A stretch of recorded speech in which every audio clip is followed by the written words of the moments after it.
Hi, I'm Polly Bass, and I travel throughout the country helping schools to manage and change difficult behavior that interrupts instruction. Today, I'm going to answer one of your questions. Anytime my lessons involve vocabulary such as the wind breaks or words that rhyme with something crude, my 7th graders start snickering and saying inappropriate things like, she said break when, she said fart. This drives me nuts. Any ideas? Well, first of all, it actually kind of made me snicker a little bit when I was reading the question, but I super appreciate it. You know why? Because I taught 7th grade.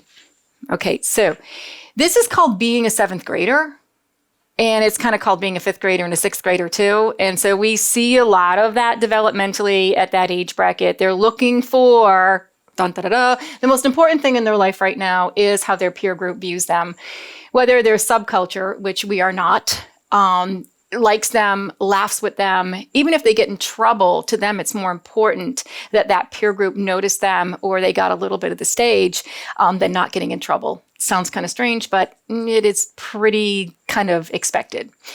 The only thing you can do here is really kind of a co-regulation technique, if you will, is keep your back turned when you hear the comments so that you can kind of get control of, the face, if you will, because you want to turn around and go, really? Did you just say that? And you really don't want to do that. So if you can kind of keep that calmness, turn around and just keep on rolling, even though you heard that, because that's what they do. They pick up on these little things. And I've had it happen to me so many times. And then I get sucked into it and I say, was that okay? That was inappropriate. Is that what you should be saying? This is actually a serious poetry that we're reading.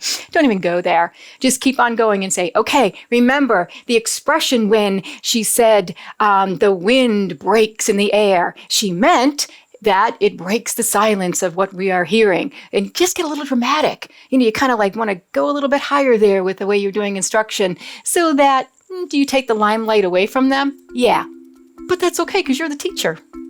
Don't forget to like, subscribe, hit the bell for notifications, watch these videos, and if you've got questions for future videos, include those in the comments below.